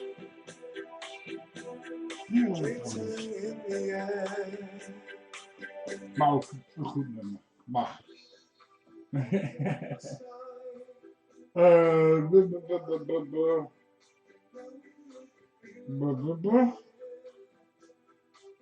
weet ik niet meer wat ik had. Oh ja, Skrillex. Daar zijn we nu aanbeland.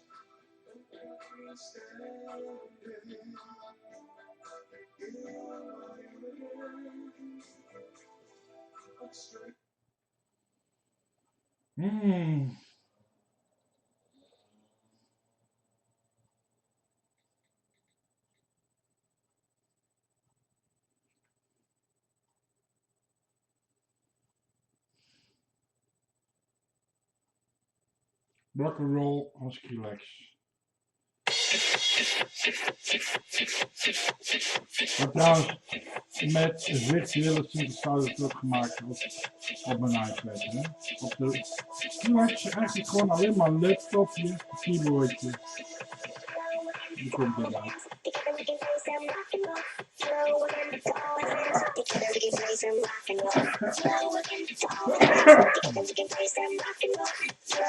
Dat wordt eerst de kwestie. Gaan we nou voor de leg. 5.2. Laatste biertje. Met 2 uur volgeluld. En nu hebben we hem aankomen.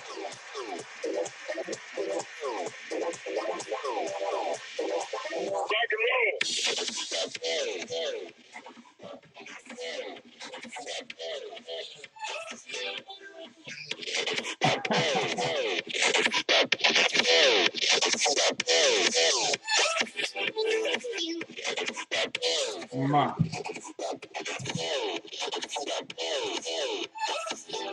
nu zijn we toch in 2012 aangekomen. En ik heb mijn fases. Ik heb van die tijd dat ik alleen Steve Melvins draai. Maar ook Synthesizers die voorkomen trouwens, daar niet van. Ja, Fly Like an Eagle en Book of Dreams. Dat is allemaal een rol als Synthesizers.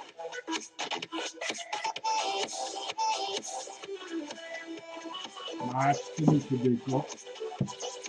Zelfs in Pink Floyd, Dark Side of the Moon, heeft een Synthesizers.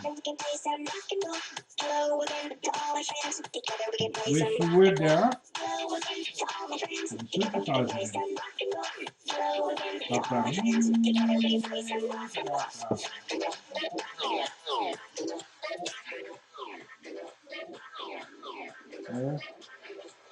Je wordt niet synthesizer weten, maar goed.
Bro.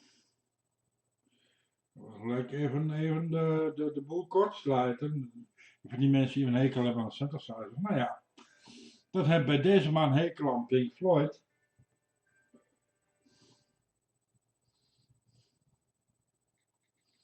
Want in Shine on You Crazy Diamond.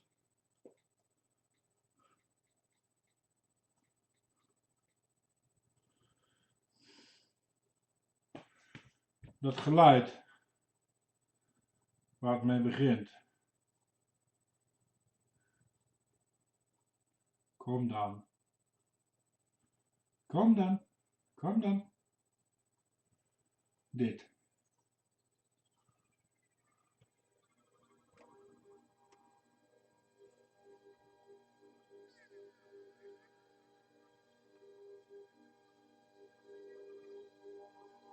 Dit is een synthesizer natuurlijk.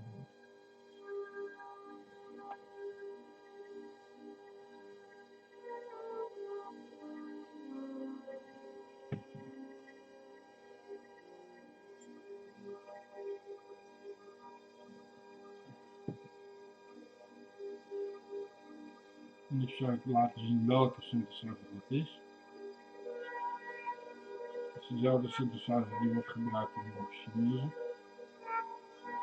En ook de Synthesizer en Tenzin Genie daar heeft toen. Zulke synthesizer die nog steeds wordt gebouwd, de VCS3.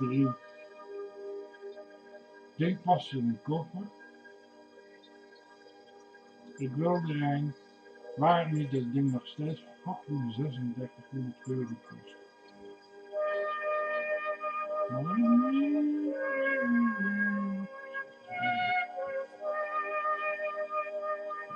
En dat er niet betalen.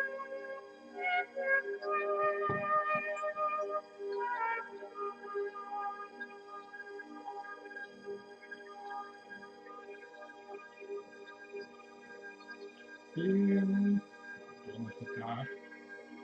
Mag.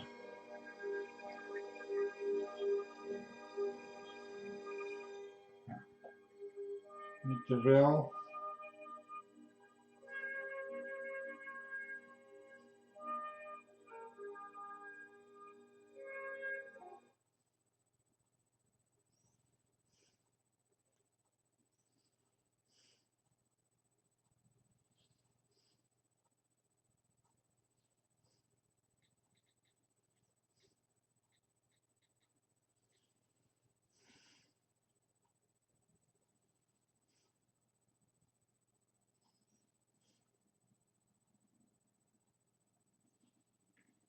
Zijn we er nog?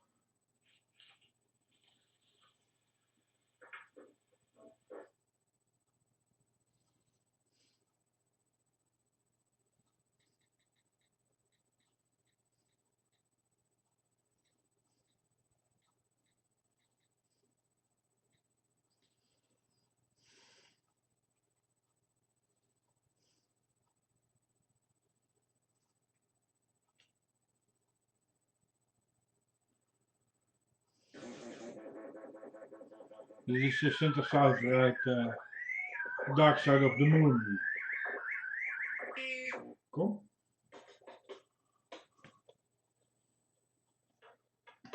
Zit in een koffer. Wordt nog steeds gebouwd. Het ding is al uit 1968. En ze maken hem nog steeds. Zo ziet hij eruit. En in plaats van dat hij kabeltjes gebruikt om de modules aan elkaar te verbinden, gebruikt hij een soort matrixbord waar je pinnetjes in kan stoppen.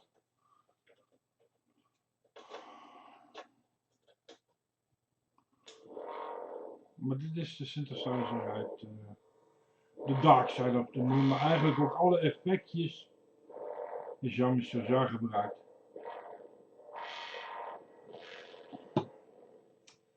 Maar dit is dus het Pink Floyd synthesizer.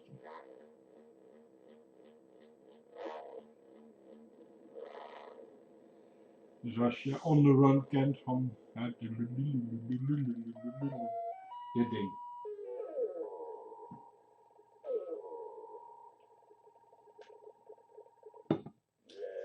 Dat is gewoon je eigen lab.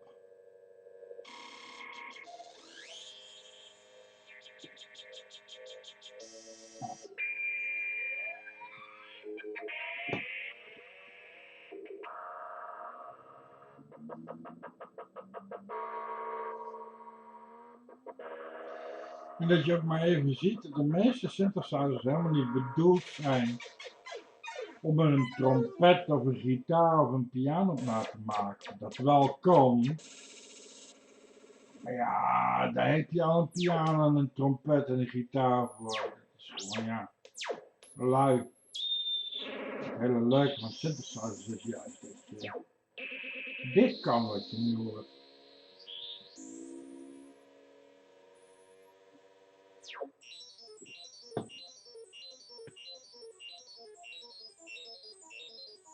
Van je eigen science fiction laboratorium.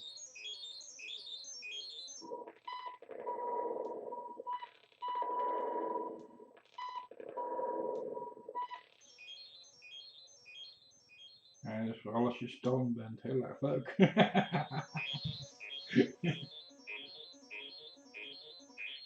Moet ik zeggen dat afgezien van de alcohol nu ik eigenlijk bijvoorbeeld al 1,5 jaar geen paddo's of meer zo heb gehad. Ik ga een keer in de paddo's voor de camera. Dat is wel risky. Ga ik nog vragen praten dan nu. Maar daarna is het een 5 uur. Dus het kan best zijn dat er pas na 2 uur iets paddelachtigs uitkomt.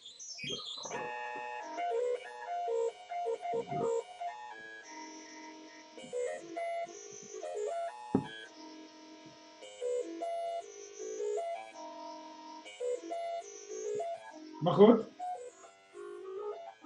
Hè?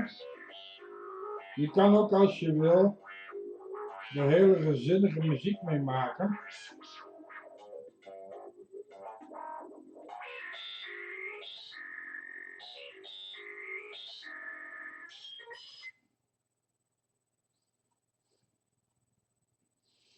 En dan krijg je dat soort nummers zoals dit.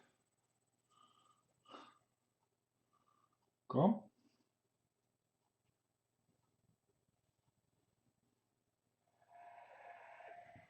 Ik zet hem even hier neer. Pis.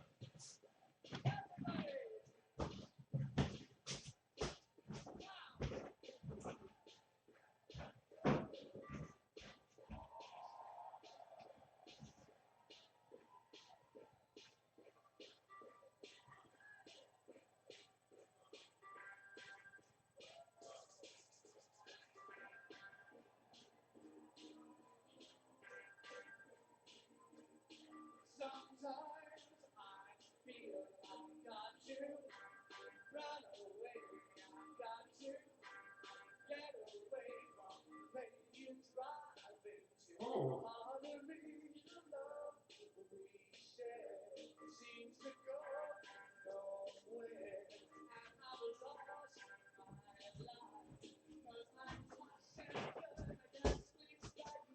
Als ik meer dan 1,5 liter bier op heb, moet ik altijd pissen. Heel normaal, denk ik.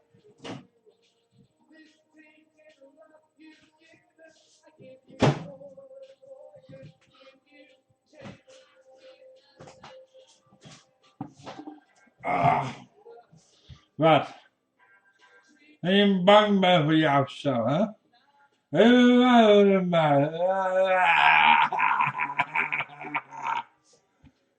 Gelukkig ben ik geen kwaad drinker. Soms wel.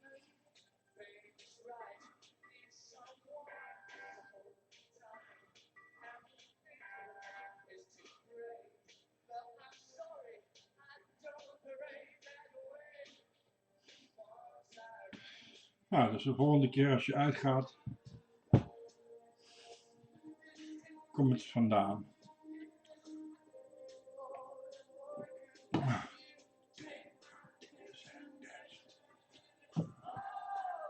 Een camera willen.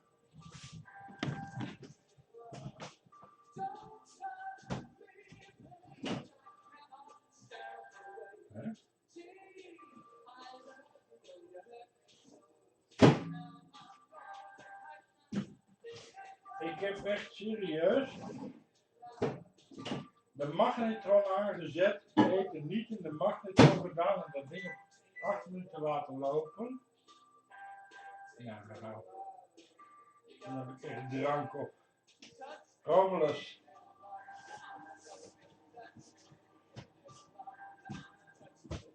Oh nee, daar staat die gewoon. Oké. Ik heb niks gezegd. Ha.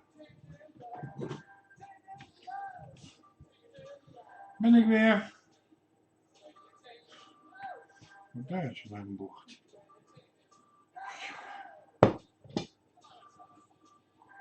Morgen is mijn geld er weer en ik heb toch 2 bakjes moeten eten. Heb ik het goed gedaan. Nou, de drank is er hoor.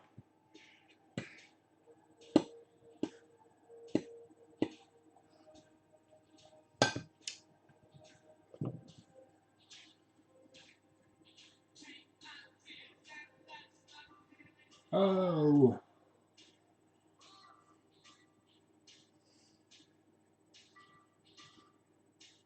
Volgens mij is dat wel een hele oude tent op loop.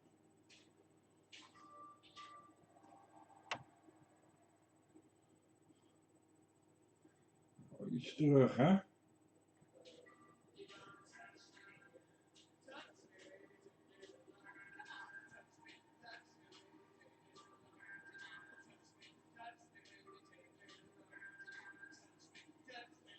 Mark Almen is ondertussen ook de 50 gepasseerd.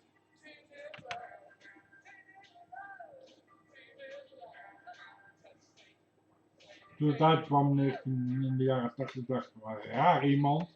Het kwam totaal niet in me op dat het gewoon een hamer was. Tegenwoordig weet ik wat beter. Maar toen legde ik die link totaal niet.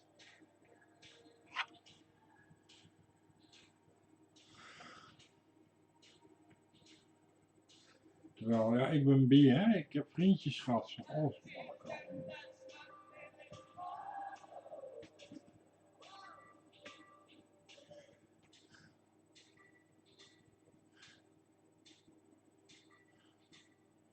De EDP-US. Ik nog hem wel. Tada! Dat was hem denk ik wel.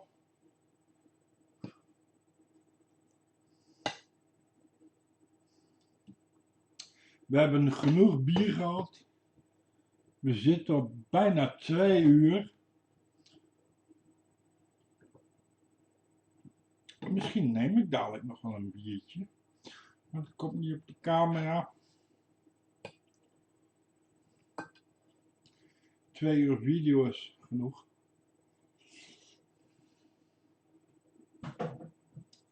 Ik hoop dat jullie je vermaakt hebben. Ik heb mij vermaakt.